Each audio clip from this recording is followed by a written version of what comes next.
All right, welcome back, everyone. See what happens when Joel comes late. I don't know. He's not on screen. Do you guys see him? No, he vanished. Nope. Hold on here. Well, I don't. What'd you? Hold on. There's two of Joel here. What? How is that even possible? I don't. This is what happens when you come on time. See, I don't know what is going on. You. Uh, There we go.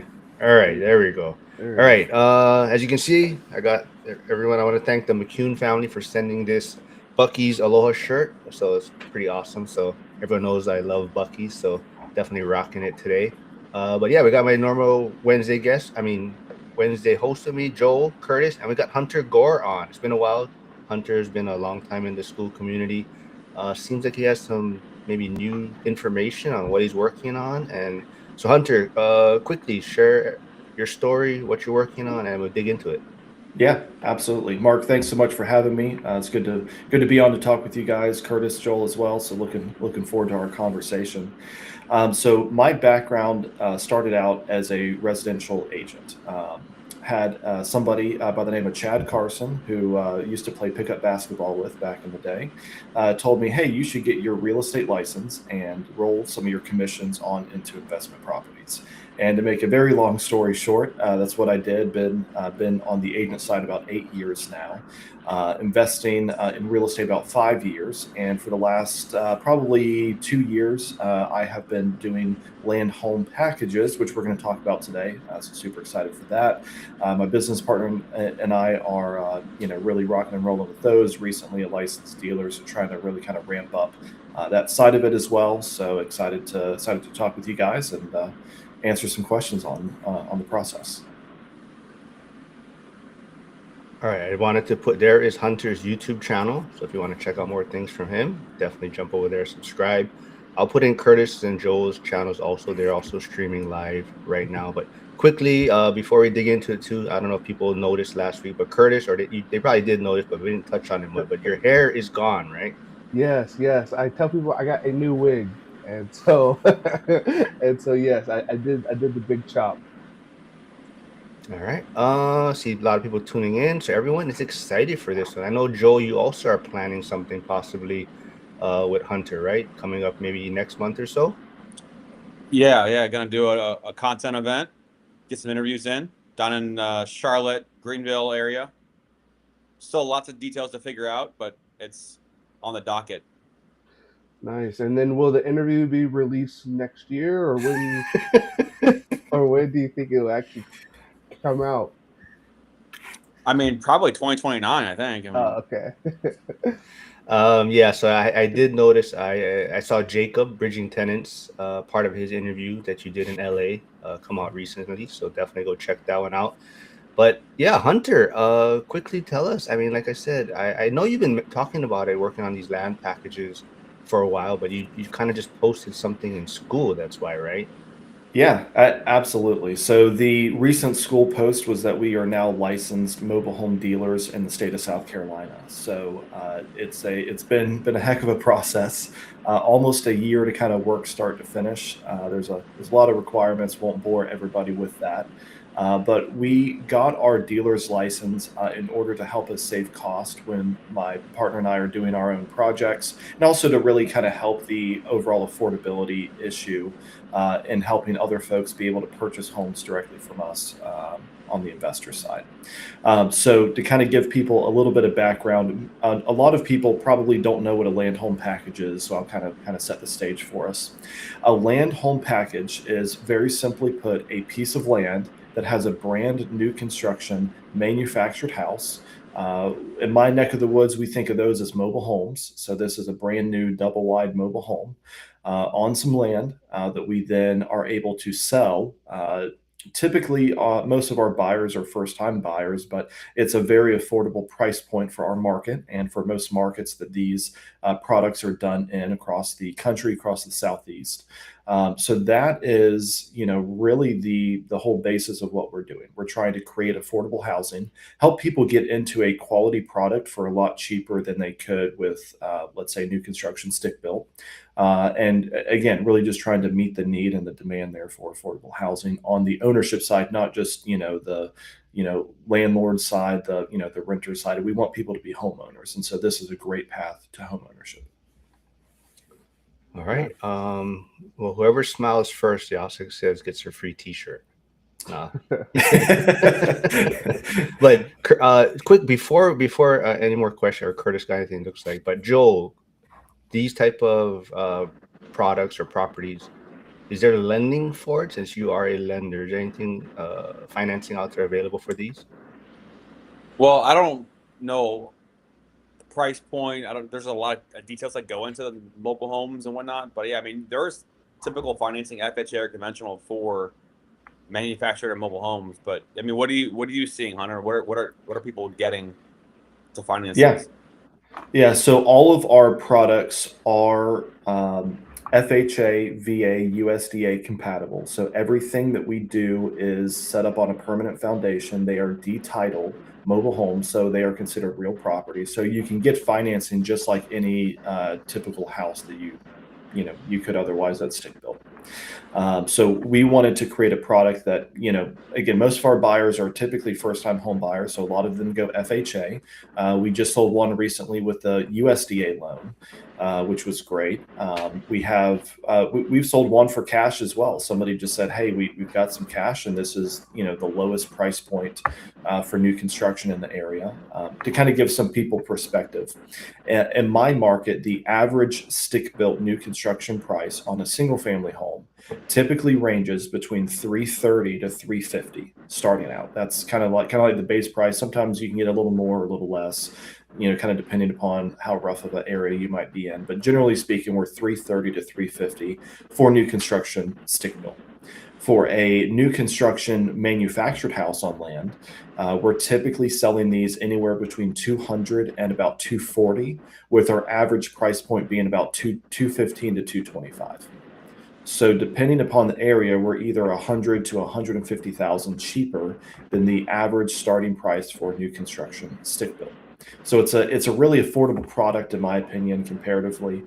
Most people who buy a product from us in particular, we're doing half acre to acre plus lot sizes. So you're going to get some land to go with it. You're not going to be on a quarter acre or smaller postage stamp lot on a mass graded subdivision. These are infill lots and in areas that people need a quality affordable housing. So that's kind of what we're looking for on a resale price.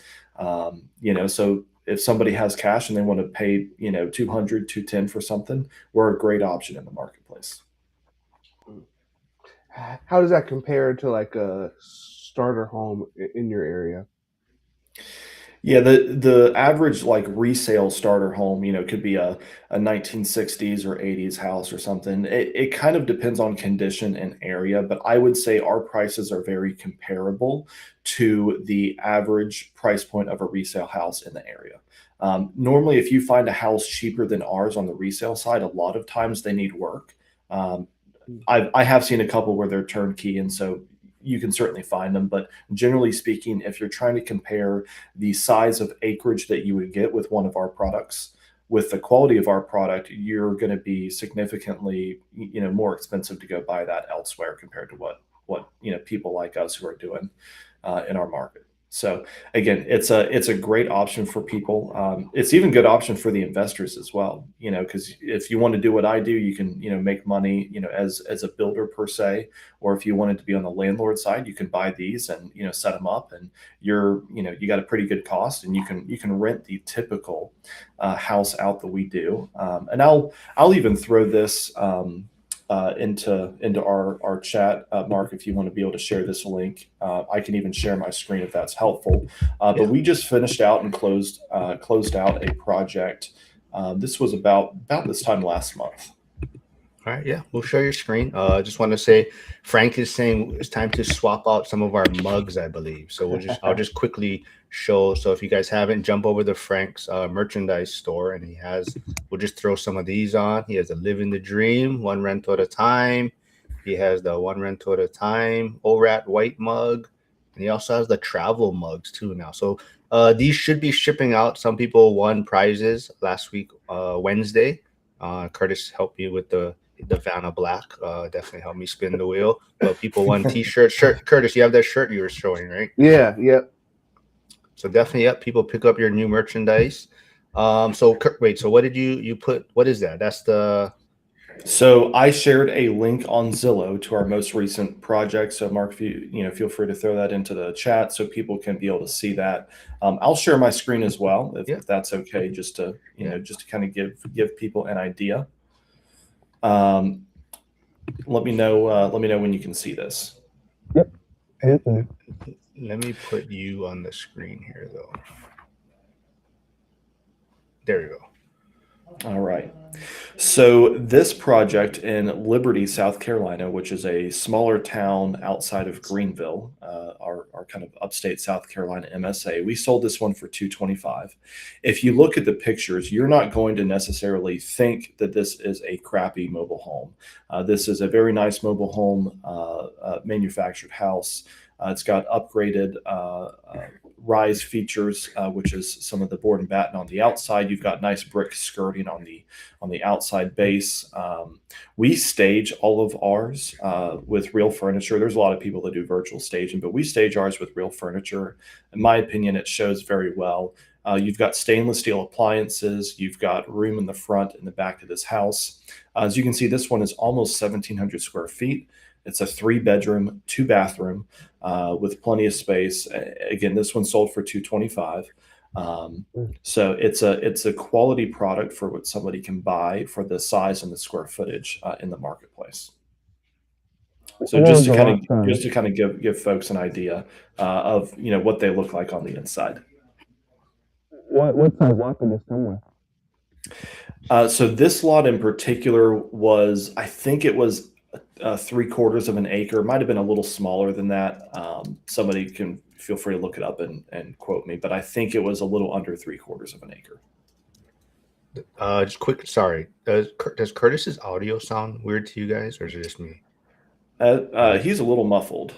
Yeah, Kurt. I think when you touched your shirt, maybe your mic, you were coming in muffled. That's why.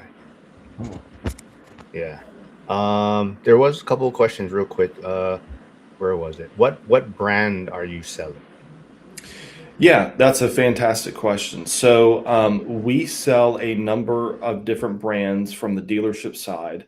On the land home package side, we've stuck to a couple of brands, in particular Cavco, CAVCO. So Cavco, that is the main dealer the main manufacturer that we work with. So we are a big fan of Cavco. I think they put a quality product out for the price point that you can purchase it at on the dealer side. We also like Clayton as well. There's a couple of good models, Clayton Dawn, that does well. So it kind of depends. Each project we sit down and evaluate, what are some comparable sales for homes in the area? What do those properties look like? Do we need to upgrade? So in this one, we do not have sheetrock, or did not, I should say, but we can also purchase the homes with sheetrock. This same floor plan, you can add a 4th bedroom that would actually, technically, if you can see where my mouse is, it would go kind of on the back side of this living room where the windows start to go. And you could very simply add in a 4th bedroom on this floor plan. It's a couple $100 more, but you can add in an additional bedroom on this model. So we like some of the easier to use manufacturers and models because they can be very interchangeable. We can get the same model in, I think, 4 or 5 different colors with different shutter colors as well. You can add in this board and batten on the front, the white part. You can take that off and you can just have the normal siding going all the way across. So you can really kind of make the one floor plan look very different across multiple lots, even if you had them in the same area. So Val was the one that asked, what brand are you selling? And I know Val is in North Carolina, and I'll be meeting up with him on September 13th for the Bears whooping the Panthers. But so are you able to provide this to like North Carolina also, or other areas, or is it strictly South Carolina? Yeah, so we are only licensed in South Carolina at this point. If people want homes in other states, we can connect them with dealers who are licensed in those states, able to help them out. But right now, we're just in South Carolina. We may expand here in the near future, but right now we're just in South Carolina. What is the time? And hopefully my sound is good now. But what is the time frame from when you purchase the land to when it's actually good? Like you can show it and it's uh, Sure. Every lot is a little different. It's hard to give you an exact time frame. I will tell you, we shoot for 100 days from the time that we go under contract on the lot to being able to purchase it and having that home on the market. So it doesn't always work out that way. Sometimes we're delayed a little bit. So we've got four projects going right now. One of them we hit rock when we were digging out the pad site. So that set us back a little bit of time and money there to kind of do that. Sometimes, you try to line up when these homes are going to be delivered, and there might be a delay with the factory. It's normally not a long delay, but typically, we're kind of right about that 100-day mark is what we shoot for. And what we see on our side, we want to price our homes very competitively. Both my business partner and myself are both licensed agents here in South Carolina. I think I mentioned that at the beginning. So we understand what comparable sales look like. We understand how to price competitively for this market. And so, there are folks who I've seen take the same product of a house, and they will put it for 275 or 300,000 in this market, same market that I'm selling in. And I'm not saying somebody may not come along and purchase that, but generally speaking, I don't think it's good to overprice inventory, whether it's new construction or resale. So we always try to accurately price, and because of that, we typically get our homes under contract in about a week to week and a half is our average.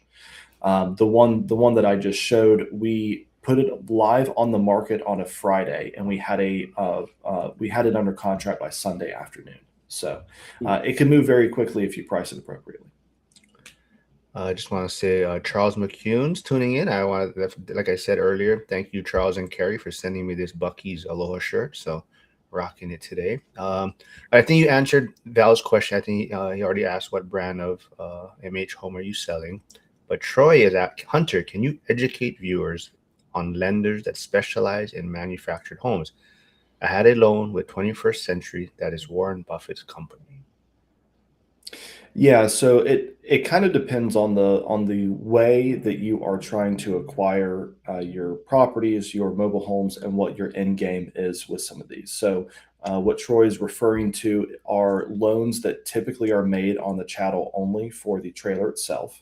So that's somebody who is going to typically pay for the land either in a separate loan or in cash. They typically will pay for the setup cost in cash as well. And then there are lenders out there like 21st, Vanderbilt as well, who will lend on the mobile homes. What I will tell you is that from the investor standpoint, I have not had the best of luck getting deals pushed through or getting decent terms. They typically are really only lending to people who are going to occupy and live in those mobile homes. Those mobile homes as well, when you finance with those companies, are typically not set on a permanent foundation. They're not tied down. They're not detitled. So those are typically loans I see people getting on mobile homes who are going to park it on some land where they're paying lot rent. Maybe it's in a mobile home park. But normally, if you're going to do one of these land home packages, you can get those financed by private or hard money lenders. So typically that is my route to get those financed. So for our operation, we almost exclusively use private lenders. Normally we are using what I call, civilians, people who are not active in the real estate space in the industry. We are able to structure out deals and returns that are great for them and great for us. And we put private lenders on our projects. You can also do the same thing with hard money. So, I'm trying to think of big hard money lender. Joel, you probably have more experience on the hard money stuff, dealing with those guys. But if you can get a hard money lender, they'll lend you, a lot of times they'll lend you most of the cost of the land, and they'll lend you all of the setup costs, which would include purchasing the house. So it's it can be a decent little deal for both the borrower and for the hard money lender as well. Right. So Okay, go ahead. yeah, so it sounds like on your end as the investor that you use other people's funds to kind of make this happen, and then on the exit, the incoming buyer can really use any type of loan if the home is tied down and has a foundation. Yep, exactly right. So when we do it, again, it's typically private or hard money. When the buyer is purchasing, they're typically, getting a FHA, VA, maybe a USDA, sometimes a conventional, but typically it's that product that's going to suit them as a first-time buyer or somebody who's purchasing these types of properties. Joel, you got anything? If not, I'm going to ask Cody Evers' question here. Yeah. So Cody, so maybe I missed it. What's your strategy for buying land? What price range and acreage do you target? Yeah, so that's a really fantastic question. When we started this business model, we realized that there are basically two variables in the whole thing. The first variable is your overall sales price. What can I sell this at the end of it? And the second variable is what am I going to pay for the land? Everything else in between, you do have some rising costs. We've seen some costs rise since the beginning of this year, but generally speaking, I'm not going to, on one deal, I'm not going to have a $6,000 septic, and on the next deal, a $30,000 septic. Typically, as long as I'm getting a conventional system, my septic is $6,500 to $7,500 across the board. So I can kind of factor in those costs. But if I can only sell a house for $200,000, well, that might change what I could pay for the land or how much profit I might be able to make in a deal. Versus if I can sell that property for $225,000, maybe even $250,000, those numbers are going to drastically they're going to drastically change the profit numbers as well as what you can realistically pay for land.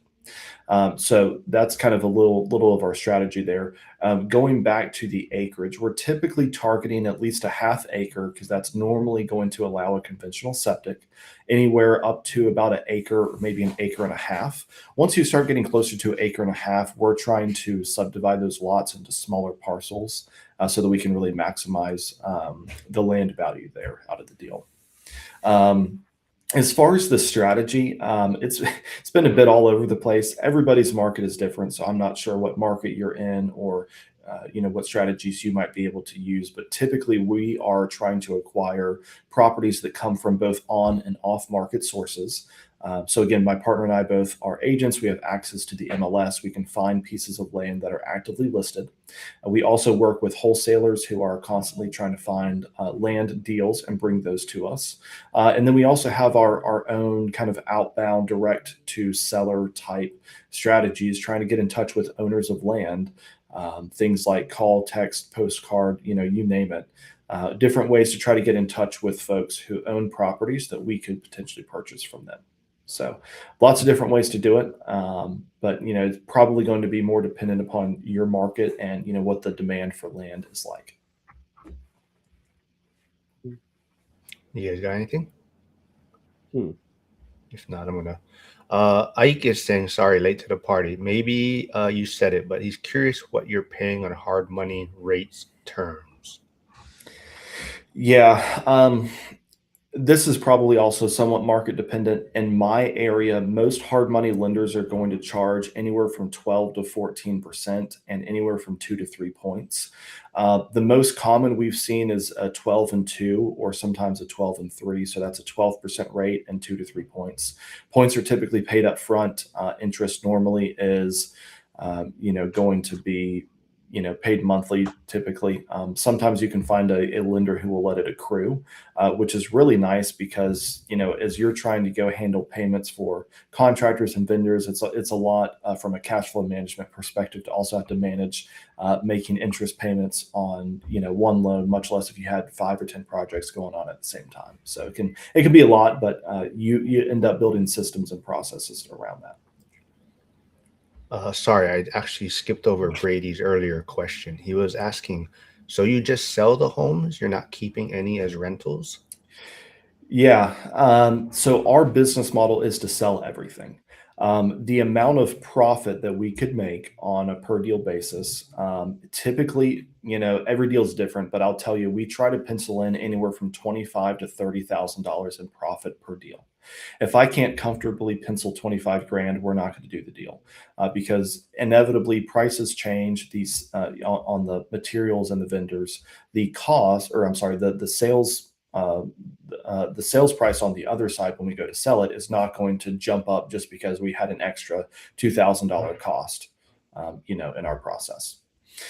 So that being said, we have found that it is better to sell the properties for cash and build a cash flow or a cash injection business into our rental portfolios that now I can go, if I do 2 of these deals and I make 50 grand, great, I can now go buy something with my 50,000 instead of trying to convert them to rentals. Because normally lenders only like to lend up to about 75% on these deals. Sometimes some lenders are only at 70%. And I talked to a lender, this was probably 3 or 4 months ago. They would only lend up to 65% of the appraised value on the house to me as an investor. If I'm trying to do a cash out refi to get my lenders paid off, my hard money or my private money, a 30-year fixed rate product would only lend 65 to 70% of the ARV. So, for example, if my house is going to appraise at, let's just say it's 215 on a good day. If I'm getting 65%, I'm only getting 140,000 back, and my cost is typically more than that. I'm typically in 150 to 170 per project. Depends on the project, but that's general numbers. So if I try to get 75% out of a 215 valuation, I'm clearing about 160, which may be a break even. But then by the time you look at the refi cost, you're probably having to put a couple dollars into the deal just to get lenders paid back out. So people are more than welcome to do that as a strategy, if they want to do that for themselves. But I've just found for me and my business partner, it makes way more sense to sell the projects, build up cash, and now be able to go buy what we really want at a discount because we've got cash to go do that. Okay. And kind of Cody Evers' point is, and how much is it costing you to subdivide the lot? So again, I hate to say that everything is market dependent. We've got a really good land surveyor that we work with, and he charges a little under $1,000 to survey and help us cut up a parcel. That's normally taking like one property and cutting it into 2. I'm sure if we were trying to do like a 10-acre tract and cut it up into 10 lots, I'm sure he'd charge us more. But generally speaking, it's not that much money, and we just put that as a line item into the cost on our pro forma for every deal that we do.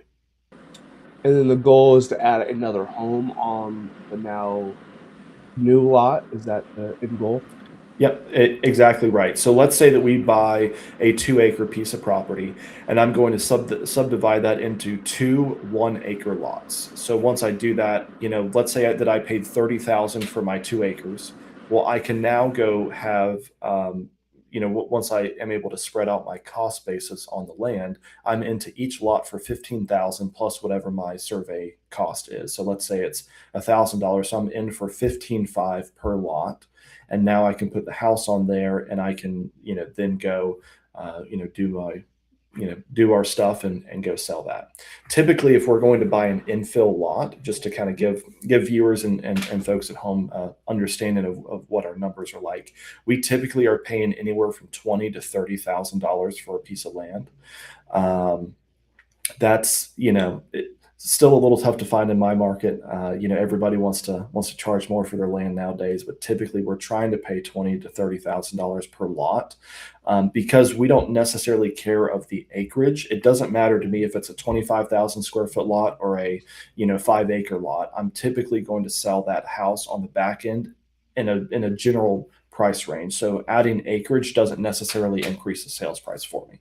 So I look at things on a per lot basis, not on a number of acres basis, which is how other people, agents as well, kind of view and value property. But I've just got to look at it on a per lot basis. So when you talk about using hard money to be able to acquire and then prepare to sell these, I mean, if you're buying a lot for $30K, you're not going to get a hard money for that. You're going to just pay cash and then get hard money for the actual structure. Typically so, yep. So normally we're trying to pay cash for all of our land that we acquire, and then we're turning around and getting a first position hard money lender who's going to lend on the land. So we'll give them a first mortgage on the land. They will then, and normally they do it in a draw schedule. So they'll give us a draw for, let's say, $80,000 to go buy the house. And then as we start the setup process, let's just say it's another, 50 to 60,000, give or take, on the setup.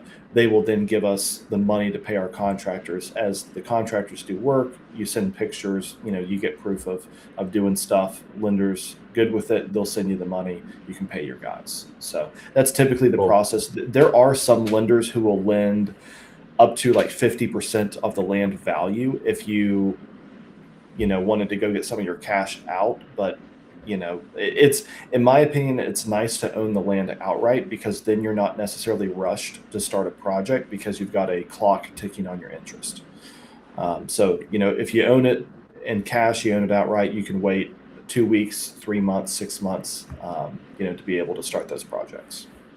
You mentioned the possibility or ability to get a loan as an investor, and if you were to do that, pull cash out, you're limited to 70% LTV or whatnot. Like I've never come across a lender that even does investment loans on manufactured properties. So like, was that hard to find, or where did you find that company? Yeah. So Kiavi will do it. So that's probably the biggest one in the space. I found a smaller company that would do it. The smaller company was going to be at 70%.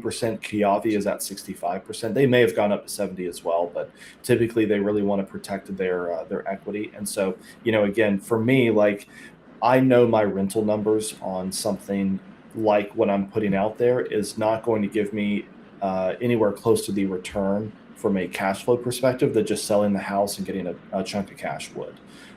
So like, for example, if my house could rent for $2,000 after I, have my loan, principal and interest, taxes, insurance, I might net $200 or $300 a month. So let's just say I net $300 a month. Well, that $3,600 a year, is not going to be as good of a return, because I probably had to put more cash into the deal just to get my lender paid off. Like, for example, if Kiavi is going to lend, on 215 valuation, if they're going to lend 65%, they're close to 140,000. I might have to bring 10 to 20K to the table just to get my lender paid off. My hard money lender. So sometimes it can work, but I don't think that's a great strategy for most folks. The strategy, in my opinion, on the investor side would be to create the affordable housing, sell it, because these things are selling quickly, and take that cash and then either repeat the process and scale, or pull that cash and go buy a rental property with that. Is the limiting factor at this point, let's just say you had unlimited funds, is it just not enough land out there at the right price at this point, or what's the limiting factor right now to do more?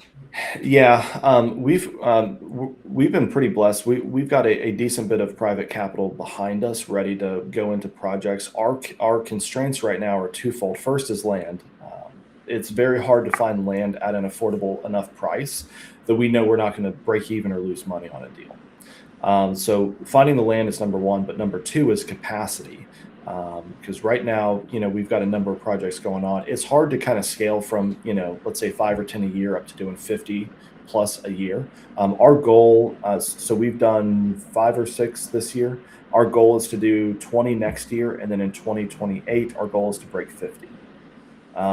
So if we can do that, great. But that's a lot of work. At that point, you're hiring employees. You're building out a legitimate business. It's not just hey, I'm going to do one of these deals on the side. You've got a real machine there that you've got to keep feeding. You may have touched on it earlier. I may have missed it, but I see it. They all kind of get tossed around together and lumped together. So maybe you can kind of clarify for the audience when you hear modular, manufactured, and mobile homes. Like, kind of, how would you explain the differences there?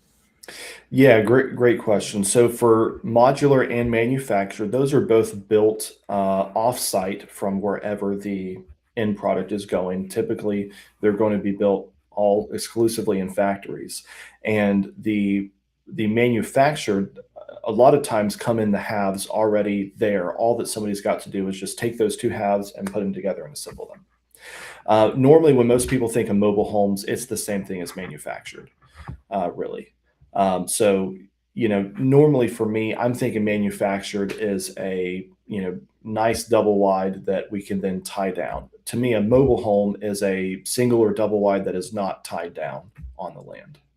So the mobile home might be a single or double wide in a trailer park that somebody can still attach their car or truck or whatever to pull that house out of that park and move it if they wanted to.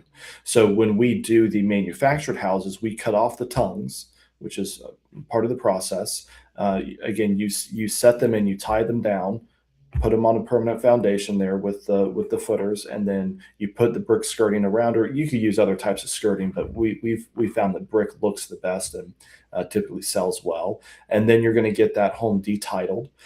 So for us in South Carolina, we've got to go get a title at the DMV. You then have to retire that title. And then at that point, the only thing left is to go get an engineered certification to show, hey, this house has been put on the permanent foundation. Everything looks good from the engineering side. So you take that with your detitle paperwork, you can get it affixed to the real estate, and now it's ready to go. So to me, that's what I think of as a manufactured house, something that's set up on the permanent foundation. The mobile home is mobile. It's still got the tongue on it. It's still going. The modular house is going to be a little different. It's built in sections or walls and assembled, typically still on site, but it's going to come, in more chunks than the manufactured house will. Probably the easiest way to explain it. Okay, and then let's see. Billy Jackson is asking, what are your costs and timeline there for utilities hookup, entitlement, permitting?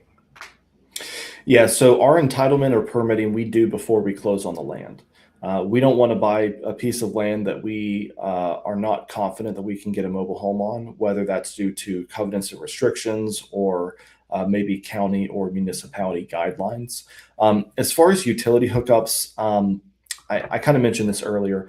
Once the mobile home gets delivered on site, we typically are somewhere between 30 and 45 days to having that house listed on the market.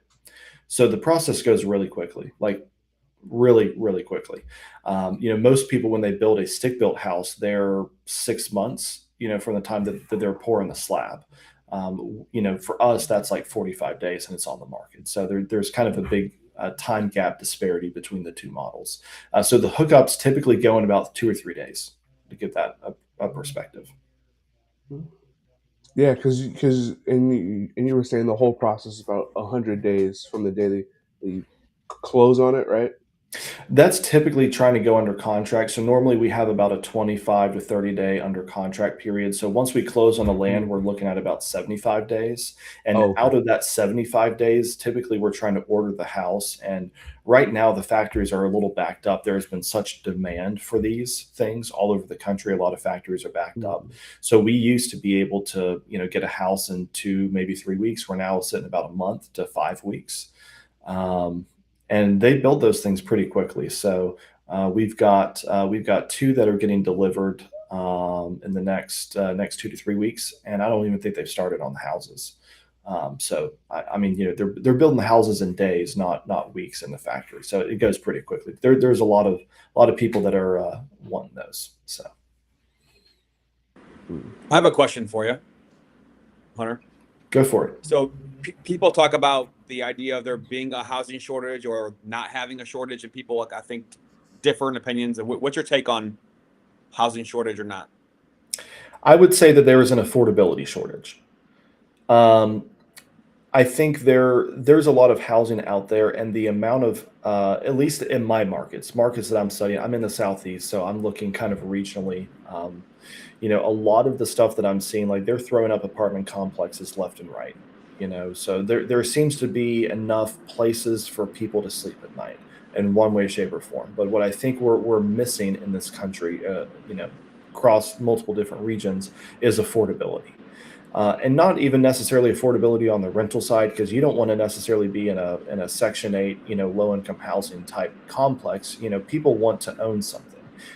I think the American dream of home ownership is still there. I just think most people can't or don't think that they want to own that because, again, it goes back to affordability.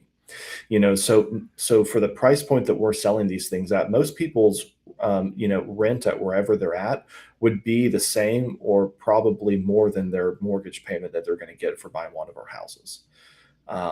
Doesn't always work out that way. Obviously, that's kind of interest rate dependent, and supply and demand dependent. But a lot of what we're doing is quality product that people who are paying 16 to 1800 a month to rent, they can come in, they can buy something that's new construction. So generally speaking, knock on wood, for most of our folks, they're not going to have a plethora of CapEx demands, on their budget over the next, year to 3 years that they're in there. It's, if you put a brand new HVAC, what are the odds that that thing breaks in 2 weeks? Probably low. So everything's new in those houses. So generally speaking, you're going to have low CapEx, low things to do. It's really just maintenance and, making sure that you can afford that payment.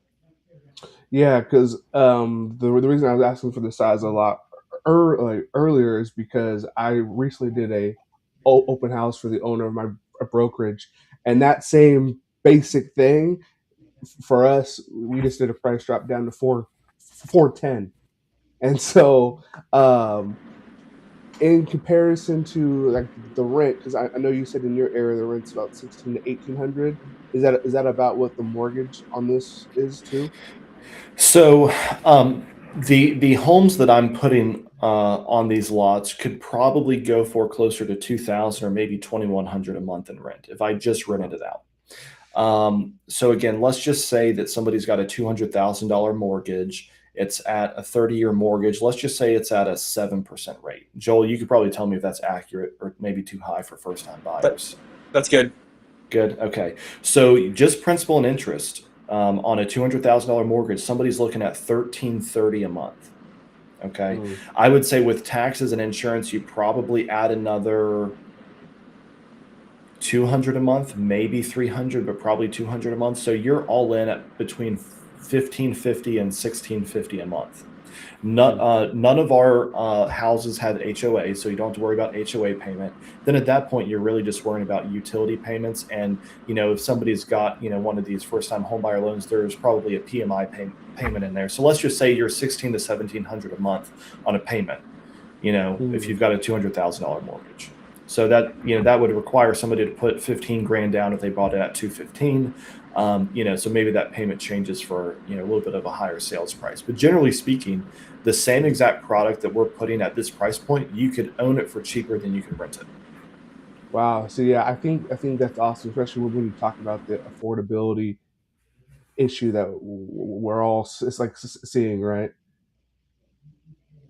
Yeah, and that's really where my heart is at, is helping folks get in to affordable real estate that they can get on the property ladder. Because I've been owning properties about five-ish years, maybe give or take, and I've seen the equity growth even in 5 years. And I felt like I started buying stuff at kind of more the peak of my markets, and so between principal pay down, that either you're doing as a homeowner for savings account or the market is doing through inflation and appreciation.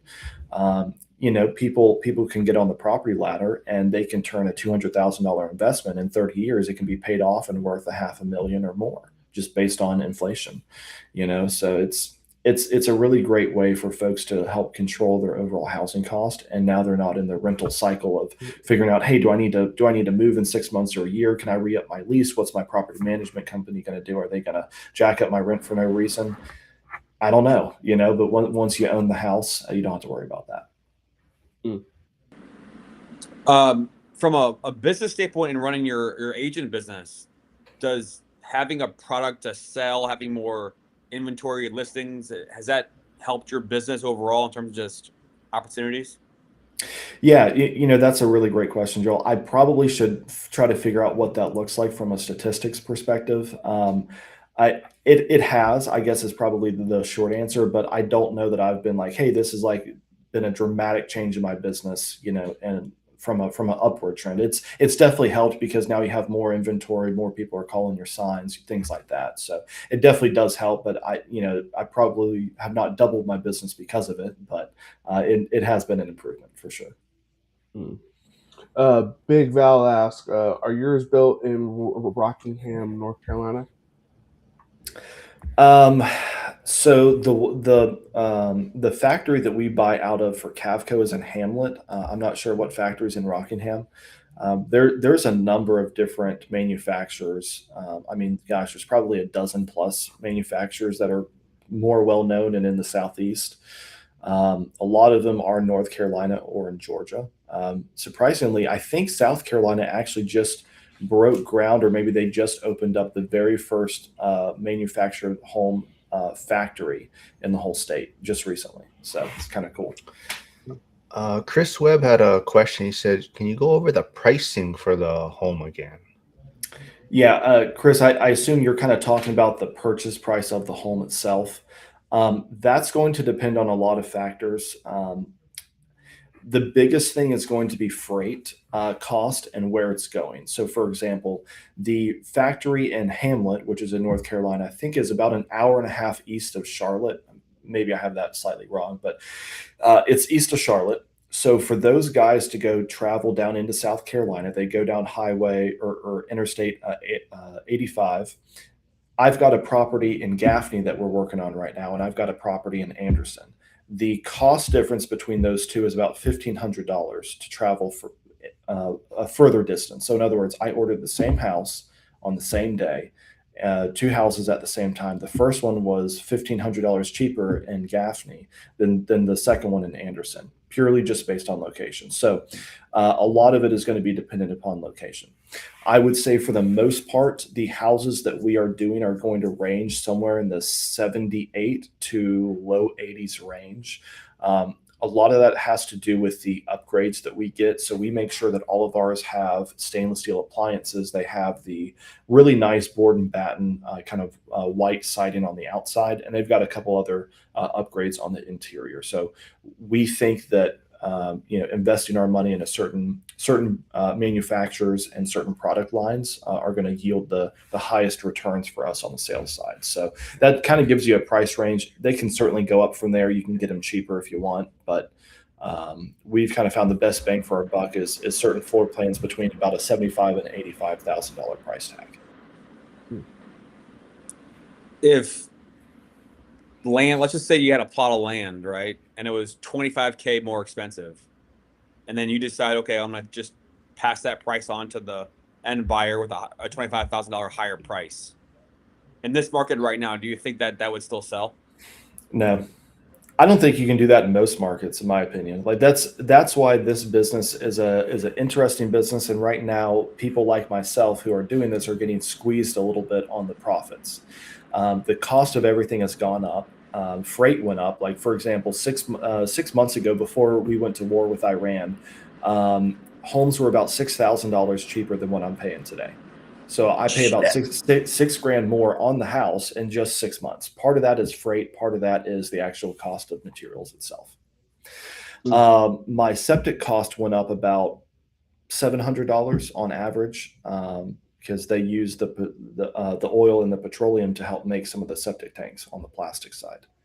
So cost goes up there. And there's a lot of things that costs go up on. But generally speaking, I'm kind of thinking on the agent brain here. You can't sell a house for more than it's worth, or better phrased, more than a buyer is willing to pay. If I can see that mobile home or manufactured home buyers are paying, again, let's just say 215 on a sales price, I can't decide, hey, I'm going to charge, 230 or 240 on this just because I feel like my land is worth more. I can guarantee you that house is going to sit and not sell. So would I rather pay interest cost every month on a house that doesn't sell, or would I rather be realistic and sell it at what I think I can sell for? Get a buyer in there, close out the deal, make my profit, and move on to the next one. So that's kind of my mindset around it. If I could sell them for more, I would. Not that I'm trying to take advantage of people or overcharge, but we're going to sell for what the market demands. So I have a question, question on school. You did answer it there, but other people may want to hear it. I won't put their name here, but they said, congratulations. You mentioned you got your license, but does your solutions work for infill lots where an existing house might exist and is creating a second or subsequent unit on the property in a suburban area? Yeah, that's a really great question. The short answer is I don't really know. It's probably going to be extremely market and municipality dependent. I'm guessing that person's probably more on the West Coast. I'm on the East Coast, and we don't have a lot of ADU type properties. I do know that these manufactured and modular like plants, they will make an ADU product. It looks like a tiny house, but they will make it. They're 700 to 800 square feet. They're already pre-made, and they will drop it off at your location. It's more like a modular, from my understanding. I've never done one of those, or been a party to somebody else purchasing one, but just from what I've seen in conversations, it looks more like a modular house. It's kind of built on a flat frame, I think, and then they just drop the frame directly onto your location. So normally when we do our manufactured houses, they're sitting 2-3 feet off the ground and tied down on footers. But I think the ADU product is just sitting flat on some wood or some beams, and then they just drop it there on the ground flat. So you could probably do it. I would guess your cost is probably going to be cheaper than trying to build it from the ground up, like as a stick built. So I'm guessing it's cheaper, but I don't know because I have not priced those out yet. And again, it's definitely going to be market dependent, based on permitting and things like that. We had talked about it a bit earlier about the subdivision, but do you ever think about, or you and your partner think about doing like a BOGO type deal where when you split it, you sell one off and you keep one? Or what do you think? Because I know you also do like the rentals. Mm-hmm.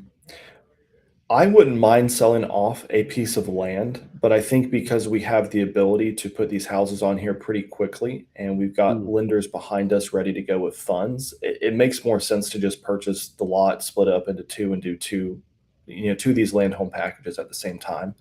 I will say the infill lots are getting harder and harder to find, partly because people like myself keep buying them and doing this, which is good. But land they don't make more of, obviously. So we will run out of it at some point, and sooner or later we're going to have to look at buying a large, let's say it's 20 or 30 acres, and parceling that up into 20 to 40 lots for mobile homes. So eventually we'll probably do that, but we have not run across a deal that we wanted to pull the trigger on yet. James Hillis is coming from one of your guys' channels, but he's asking, what is the average income level of purchases? I guess I'm not exactly sure the question. It sounds like you're probably asking income level for the buyer. I don't know. That's what I'm thinking. Yeah. So on our side, we list them on the MLS, and then typically another agent, buyer's agent, brings a buyer. We have had buyers call us direct on them, but it's more common that agents are going to be working with first-time home buyers, and those buyers need affordability. And because agents can't find anything, they see our houses or our price point level of houses, and they think, okay, this is a good option. Buyers look at it, buyers love it, buyer buys it, and everybody's happy. So We're not really privy to much of that. I would say somebody's got to be making a decent income to afford, a $200,000 plus mortgage. So, Joel, you probably speak more to that than I can. The basic calculation as a minimum is you take the housing payment and then divide it by 0.45, and that's the minimum income that they should probably need to be making overall to be able to qualify. So I mean, let's say the payment's $1,600 divided by 0.45, that's 3,500 roughly. So 43K would be your minimum as a ballpark. Which I feel like the average income has got to be at least that, if not more. So the average American can afford our houses, which is great. I know you also mentioned in your post in school that these products, I think there's duplexes available too, right? So do you guys sell more of the single family type, or the duplexes sell well? Yeah, we haven't had anybody buy a duplex through us, and we haven't done a duplex ourselves. But once we can find a piece of land that is suitable enough for a duplex, I'm 100% going to pull the trigger, because it's a really great model. They are so you can buy a single family home that is what we call shotgun style. So that means it's going on a very skinny, narrow lot, and the front door would be on what most people would think of would be the side of the house, and then it's just kind of running very, very long ways down the lot.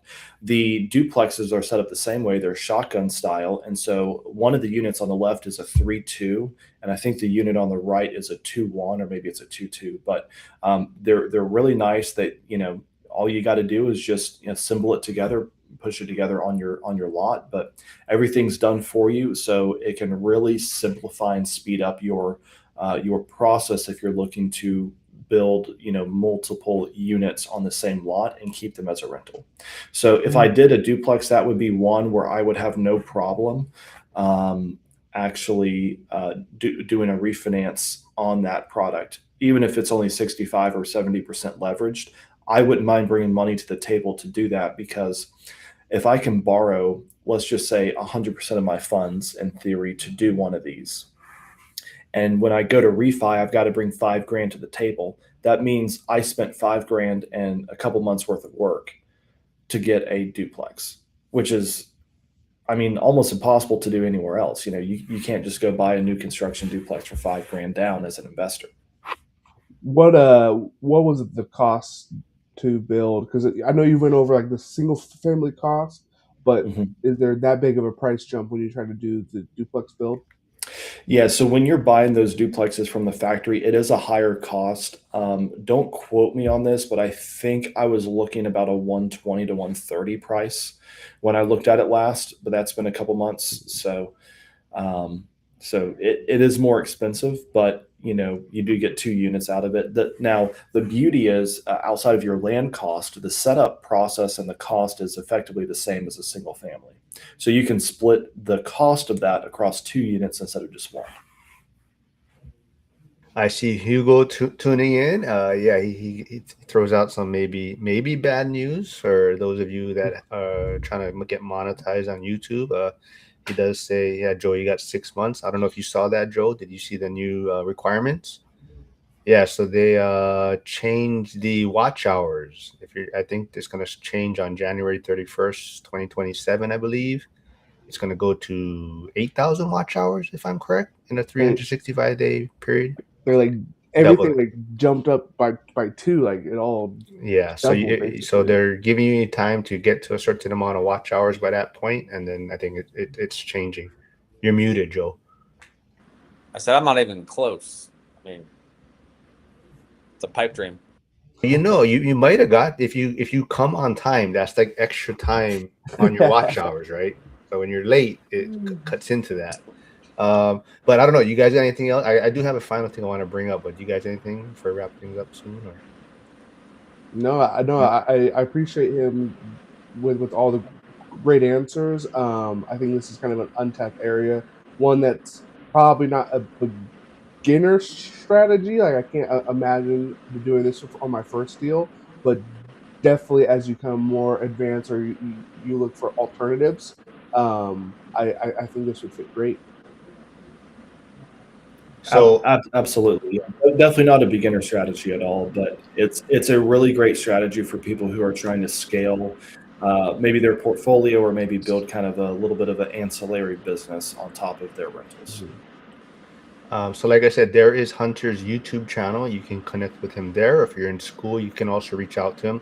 But part of your post that I think people may reach out to you or have questions is you brought up, you kind of tell them if it's a bad deal. And maybe some people don't pick that up when maybe if they do want to do this, right, they don't realize there's other things involved. But you mentioned site prep, septic, power, setup, certain things that maybe people aren't aware of when they jump into this space, right? Yeah, there's a lot of cost that goes into these. When you do it right, they can make money. But I've also done deals myself in this same space where I've lost money on one of them. So you got to be careful. You got to know what you're buying. Yeah, so if people have questions, reach out. My YouTube info is there. Find me on Facebook or LinkedIn as well. But yeah, always happy to chat through deals. Obviously, if somebody's looking in South Carolina, happy to be able to deal to them and get you a nice price there on the house that you're looking at. But if people are in other parts of the country, they just want to look at this or even want some hand holding, we do. I don't really throw this out a lot, but my partner and I, we do some kind of coaching and consulting on that as well. If somebody wants to, a little bit more hand holding, if you're going to actually do a deal or two, we can kind of go through that process with you start to finish. You guys got anything else? I do see Billy Jackson's comment. He says, so he's in California. Average household here is about $60K, but all the starter houses are $375. There's an untapped market if it can work. Yep, markets all over the country, in my opinion, should really try to adopt, more of these. You see this a lot in the Southeast, but even Midwest, Northeast, West Coast, you can really sell some of these pretty cheaply and make a killing at the same time off of just one deal. I mean, I've seen some folks who are selling these for $350, $375, and they're clearing six figures on one deal. So you can make good money because the cost doesn't really change. Again, outside of your land and your sales price at the end. So as long as you're not overpaying for land, you can make some real good money with this. So you're building these in Liberty. I was just looking at the map, and that's southwest of Greenville by, I don't know, 10 miles? How many miles? Yeah, probably so. It's about a 30-minute drive from my office.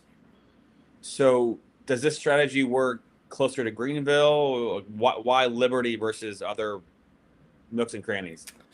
Land in Greenville County is extremely expensive. I mean, in particular, across the whole upstate, most landowners think they're sitting on a gold mine or an oil field underneath.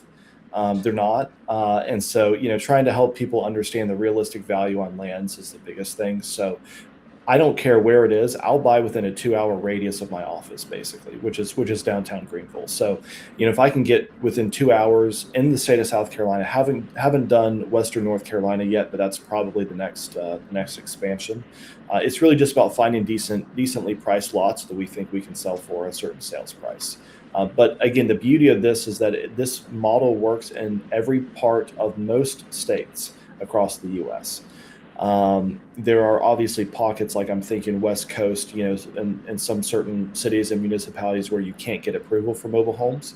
But if you are thinking in the outskirts of Atlanta, Georgia, or Athens, Georgia, or, Nashville, or, Knoxville, Tennessee, Memphis, even, there's lots of different areas all over the country where you can put a mobile home, make good money, and bring affordability to your marketplace.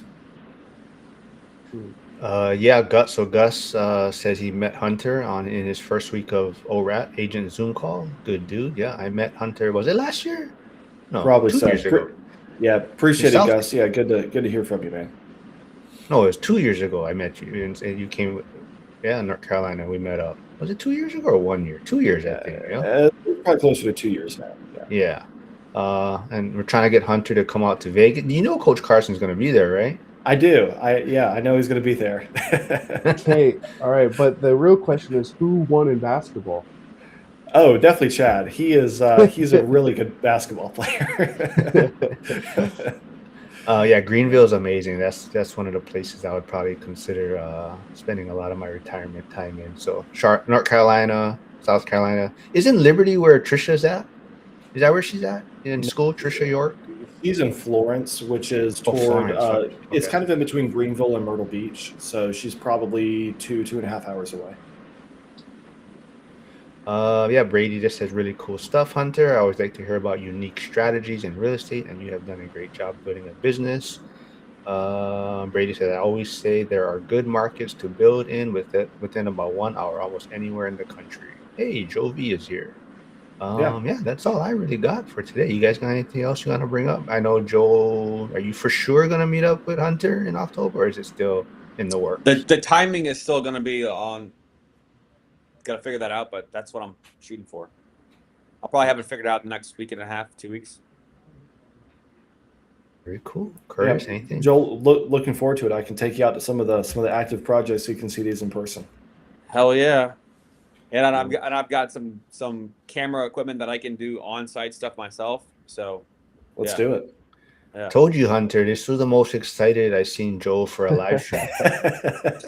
He like actually texted me back. He's like, hell yeah. And then he like actually shared it on social media. Actually texted, actually shared. And he actually linked his Bar's channel. He low. linked his channels ahead of time. Like that's amazing. Like he Wow. was so excited for this. But Curtis, anything you want to wrap into? Anything? Any new news? Working you got? No, going on? this is gonna be my last Wednesday one. Next Wednesday, I have to go back to teacher training. So Oh man, I gotta find a replacement for you now. yeah, just get Gus on Wow. here, man. Yeah, Or, I'm kind of limited on that front. So we'll see what I can put. Or Denzel. I'll ask MJ or Denzel, see if they Yeah. can jump on it. Limited because Gus and I will be talking basketball the entire time. Gus doesn't want to talk basketball, man. Oh, so okay, Hunter. So sounds like you play basketball then. Are you follow basketball? I do. I Okay. do. Yeah. Since Gus is here,